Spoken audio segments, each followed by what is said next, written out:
donc na ci am xel bu dal mobiliser waxuma la sax ginnaaw stade mobiliser fu la neex mais lenn moom leer na ma dans ce pays là élection fii 2029 rek neex na xari présidentielle rek ak ku mën a doon parce que aussi Macky daf fi def lu am solo hein. bu amul sax mooy anomalie. voilà maanaam élection présidentielle. non parce que 2029 loolu anomalie lay nekk. non parce que xuppe yi des fois xuppe yi day dem ba day indi ragal.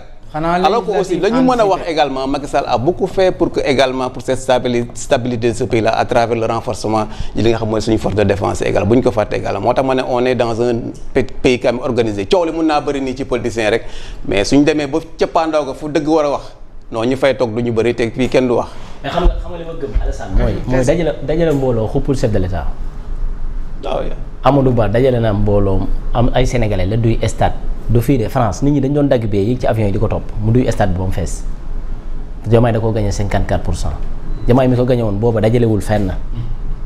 dafa topp rek ci ginnaaw coalition Diomaye dajalewul fenn juróomi nit dajale mbooloo xuppul Diomaye waru ko xupp parce que bu dajale mbooloo doon xupp chef de l'état Macky Sall kon Ousmane Sonko xuppoon ko ba du tala organiser élection Ousmane Sonko woote wu doon meeting keroog samedi pour woote meeting da doon woote meeting pour naka laa mën a def ba poñe waa ji li ma ko def loo mu def ko moo waral ay Aïda Mbodj mooy des jiite coalition Diomaye waa coalition Diomaye néewuñu coalition Ousmane néewuñu coalition Pastef yow nekkuloo président yow décret moo la fa bàyyi Aïda nga ne Aïda Mbodj moo fay des xoolal yenn discours moo tax ma ne dafa am yoo xam ne bu ko Ousmane di wax waxul ak ñun dafa am ñu muy waxal léegi nag ñi muy waxal Diomaye moom da cee génne boppam Diomaye yëg na ni moom Ousmane waxut ak moom ñun li ñu daal dal na président Ousmane waxut woon ak Diomaye léegi Diomaye mi nga xam ne moom mooy cëggalu ñaayam moo coalition Diomaye président de la République mais yaa moom sa coalition waaye léegi nit da ngay fal nit xam nga président daa la benn affaire c'est que nit mënta yirif kiram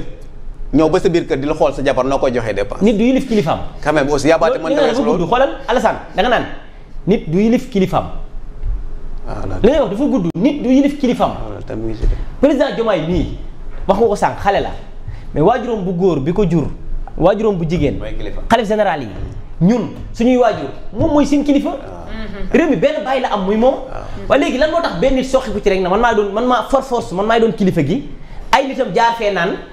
daa waroon bu toogee 1 an 2 ans wala 6 mois woote waat ay élection ñu jox diw mais yow nga mel ni mbete bitigu pël fute yi boo fi demee 2 ans génn sa morom dugg sa jarbaat wala sa rakk bàyyi leen seen caaxaan yi te boobu sax dafa am rang boobu sax dafa am yoon dafa am toogaay bu yàgg toog di jàng boutique bi day xam ku njëkk a ñëw ki si topp mais man dama koy déglu ba yàgg ma ne Guy Marius mii xanaa daa jàpp daa ne ci boutique léegi nag licence bi mooy li Diomaye def xam nga wax naa démb réponse bi mu répondre li mu def a gën a leer muy mi kat nee nga jubul song nga ko barki démb samedi nga ko song tey la lan mardi léegi poussé naa ay dëmboñ mi ngi ne woon mooy des forcé nga ne far force mooy des coalition Diomaye dugal naa mi léegi nag yaay xool ndax yow Pastef da ngay des ci coalition bi wala ngay génn yow parce que ay dëmboñ bu ñu ko bàyyi woon mu continuer tuuti day yàq coalition bi Bougar Diouf lan la def génn défendre Diomaye ñu génne le groupe WhatsApp génn défendre Diomaye day crime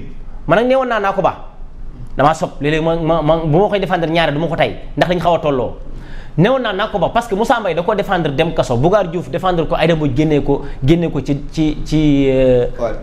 ci groupe WhatsApp bi bale ko Moussa Mbaye daa défendre Diomaye Cheikh Thioro Mbacké yóbbu ko kaso ca Touba waaye léegi Diomaye mi moom coalition Pastef ñëw bokk ci biir coalition bi Aminata Touré ñëw bokk ci biir coalition bi Aïda Mbodj ñëw bokk ci biir coalition bi Abdourahmane Diouf ñëw bokk yow miy Pastef ginnaaw bi nga bokkee pare nga ne par force yow yaa war loo bëgg président def loolu loo ko wax loolu lay sant ko ni ko na génn mu génn ko na dugg mu dugg mais kan mooy Ousmane Sonko loolu mooy laaj bi léegi nag li président Diomaye di def bu yàggul dama ne woon président Diomaye dafa toll ci jàng état bala moo xam ne dëgg xam na lan mooy état tukki bi bari ba mu commencé jëflante ak ay chef de l'état yegg na fa Macky Sall yeggoon yegg na fa Abdoulaye Wade yeggoon yegg na fa Abdou Diouf yeggoon yegg na fa dinaa la wax benn affaire nag dootul arrière mukk ci jël ay responsabilités maanaam day ñaar kii jël ay responsabilités boole ci di wax ak kii jël ay responsabilités boole ci noppi Diomaye am na sens bu Macky Sall amoon muy jëf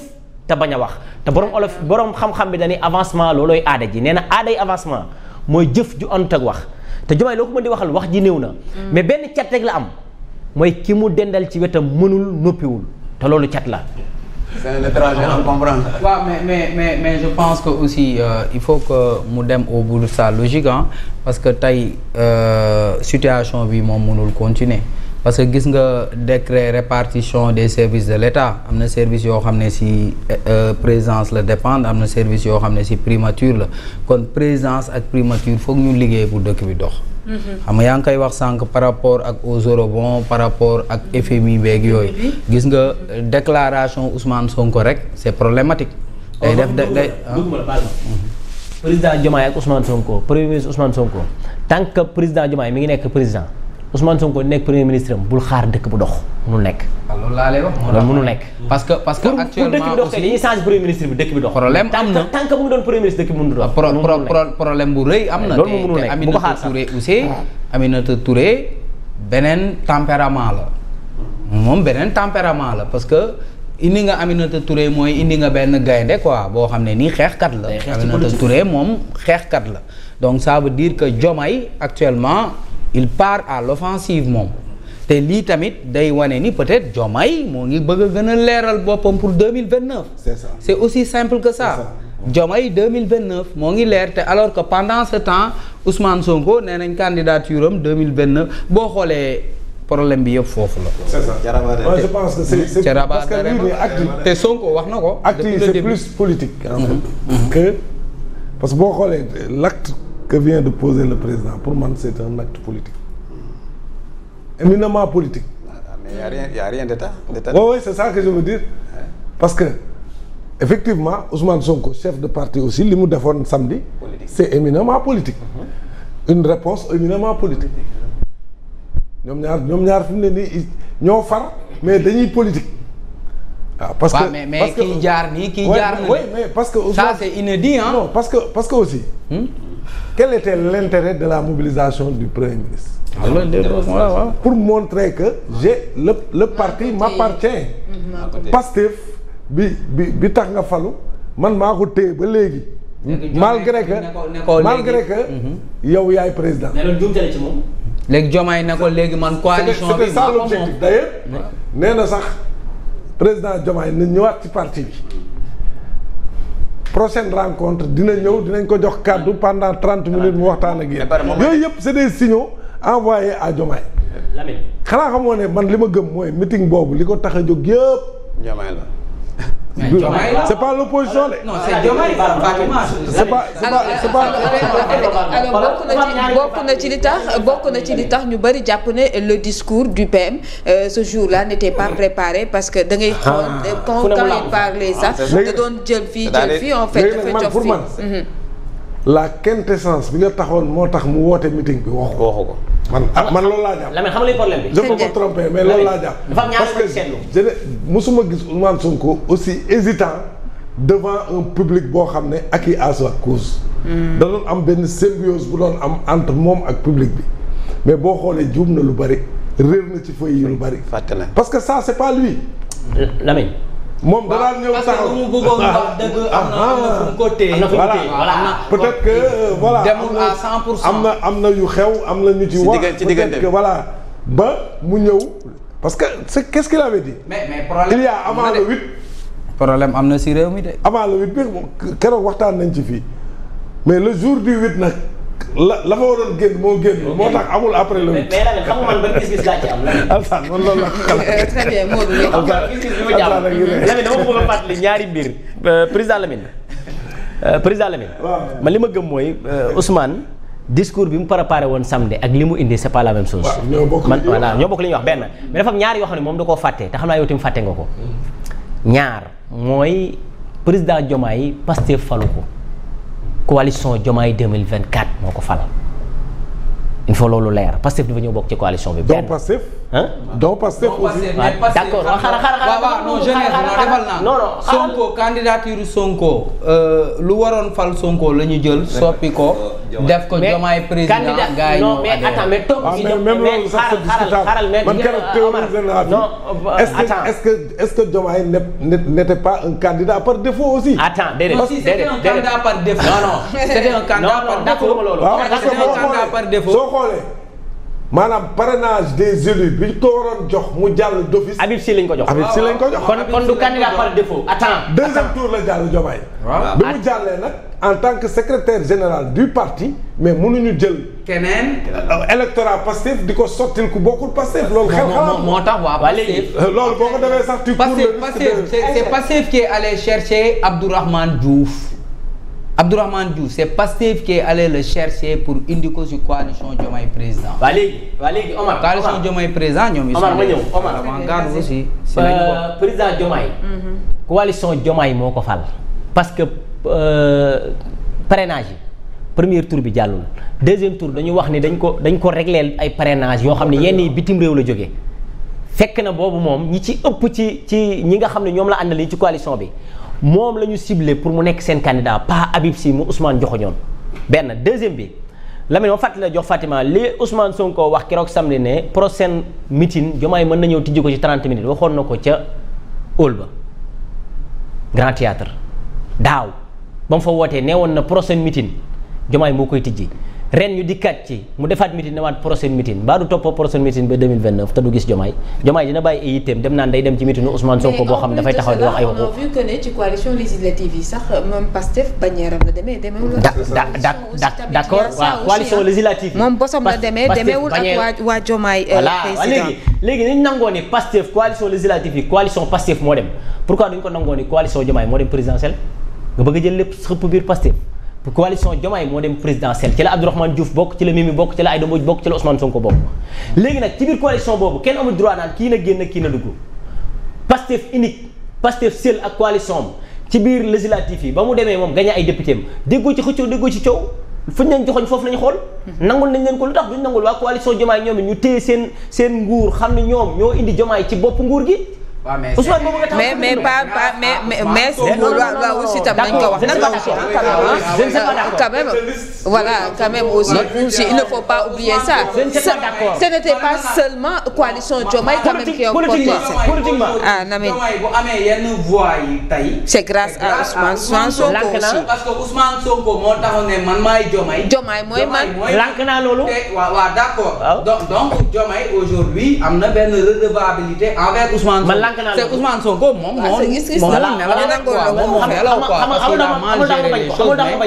Macky Sall tànn na Amadou Ba te gañewul mais bokkul. te boobu non boobu Macky Sall ëpp doole ci lépp. bokkul. attends non parce que jamono jooju fekk.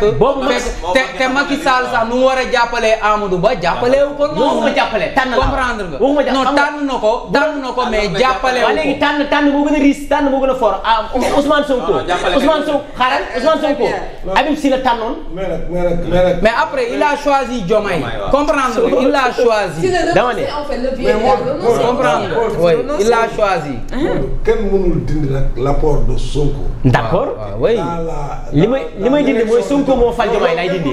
loolu législative yi dafa wane xam nga législative yi dafa wane loolu. législative dafa wane loolu parce que il est allé avec Pastef il a gagné. mais souviens-toi sax kii bi amoon fii parcelle. c'est Diomaye qui a pris la parole avant Sonko lan la ko wax dañ lay yow la ñuy topp yow la ñuy aar ba 2024 ñu def le président de la République. waaw. Diomaye nee na ko nee na toog naa ñaata at bëgg a fal Ousmane Sonko président mënu ma ko def en quelques xawma semaines xawma quelques mois il a fait de moi le président de la République. c'est ça loolu moom c'est indéniable. yaa ma gën a dégg olof bu nee na bu lëkk xawma lekkee lan na ko gën a mais xam nga c'est où la différence. léegi nag boo faloo ba dem ba waat nag. après ce n'est plus ce n'est plus Diomaye c'est l'État. il faut loolu nag waa Pastef nag loolooy seen problème. c'est-à-dire Diomaye ba mu demee ba ñu yóbbu ko mu takk caq yeeg yooyu ba dem ci kanamu juge bi ba mu waatee ba dem palais nag ah déedéet nekkatul même Diomaye bi ñu xamoon nag. c'est-à-dire loolu bu ñu mënul intégrer rek. parce que c'est ça parce que Diomaye boobu dafa am yeneen responsabilité yu mu yor la preuve ba mu ànd ak sécurité am ba waat ba pare kan moo ko yóbbu. waaw da ngaa gis ku fa xànd. ah. état moo ko yóbbu da yóbbu. jeex na donc beneen nit la. nekk ci beneen carcan. loolu nag il faut que ñi mu doon toogal di naan caay nag yooyu. il faut ñu xam ne nag. waa ji dimanche ba dimanche lañ ko mën a gis. dimension boobu nag kii li mu wax dëgg la. chaque jour day yokk. parce que chaque jour. mu dem ci ay ndaje. chaque jour mu rencontré ñoo xam ne télé la leen doon gis. chaque jour mu découvrir ay réalités yoo xam ne ñoom ñi ñëpp xamuñu ko. tey Diomaye le président Diomaye c'est l'homme le plus informé du Sénégal. lu mu xam Sonko xam ko. c'est ça. accepté loolu aussi. léegi nag loolu yëpp nag moom la toog la xam toog ci moo tax mënul nekk la même personne bi nga xam ne moo doon ànd ak ñoom ca campagne ba génn ca prison ba keroog def conférence de presse moom ak ce n'est plus la même personne. il faut que ñoom ñu comprendre loolu. man nag sama problème mooy à partir de maintenant comment les choses vont évoluer. y a un problème parce que est-ce que Sonko par rapport à ces décisions là yi nga xam ne c'est le contre-pied de ce qu'il avait annoncé. connaissant Sonko xam ngeen ne il ne restera pas les bras croisés. qu'est-ce qui va se passer. mais nag moom ci boppam wax na ko également. il sait qui est Diomaye. waaw xam na ko de. waaw mais non Alassane. Diomaye dafa bëri tekk rek waaye. waaw Alassane nañ Diomaye wax na ko ne ko créé woo parti bi. nañ projeté il n'est pas membre fondateur du parti. moomu ko ñoom Diomaye ñoo ko créé woon ñu dem ba ci biir comme il était le plus positionné ci wàllu politique gars yi jël ko jox ko la responsabilité. ak maintenant xam nga Ousmane Sonko si boo xoolee. c'est lui qui dans son discours bu. président Modou Gueye bu AS Pikine. impôt et domaine maa ngi koy nuyu au passage. est-ce que tu sais que c'est lui qui a présidé. la première réunion. la première réunion l'assemblée générale de Pastef. man dama la daan fekk lu bari des fois. fekkee nañ ñun dañoo noppi rek mais bi ñuy daje fii nu mu tudd Nord Foire xaw ma Ouest Foire fii nii ci benn appartement foofu tous les vendredis soir fa lañu daan daje presque pour discuter des questions majeures du ma ci sori da foofu laay mën a yem ci mbir mi mais pour dire que Ousmane Sonko ak Diomaye yàgg nañoo am ay divergence ci ay points de vue. man fekkee naa ba tey parce que nag miinoon naa. non moom wax na ko sax miinoon naa cité góor gi. li ñuy d'accord bariwul. am na ku ko wax Sonko ou Diomaye je sais plus. dañ ko daan jox. non avant. dañ ko daan jox discours préparé. dicté préparé mu jël dicté préparé teg ne ñoo wax li mu xalaat. c'est-à-dire il est plus à l'aise dans un discours. Ousmane Sonko improvisé parce que il sait public bi nga xam ne également c'est une forme de communication booy wax également boo xamee sa public li mu bëgg. moo tax da daan jël boo ko joxee un discours voilà da koy teg ne. et loolu gis naa ba tey moi j'ai à 2 reprises. gis naa à 2 reprises Diomaye génn gedd. jamono ñu ngi fii mu gedd mu ne ko fais ce que tu veux parce que lu ñu la wax tu tiens pas compte de nos observations le discours da ngay jël teg ko ne def la ne à 2 reprises ñu toog mu gedd romb dem kër dem ñibbi donc c'est pour dire que également aujourd'hui moom xam na qui est Diomaye il sait également que le moment venu Diomaye prendra ses responsabilités et c'est un chef d'État man la keroog man bi ma déggee Diomaye keroog dans son discours fale ma dem fekk Diomaye mu toog il a fait un discours de 15 minutes bien maîtrisé bien articulé avec des chiffres à l'appui ba waa bitim réew sax kontaan ci moom moi Sénégalais j'étais fier parce que loolu laa gëm man Sénégalais bu am ndam rek je suis content et c'était ay Camerounais ay tous les Africains li ñu doon wax c'est ils commencent on a l'impression qu'aujourd'hui il faut prendre le bâton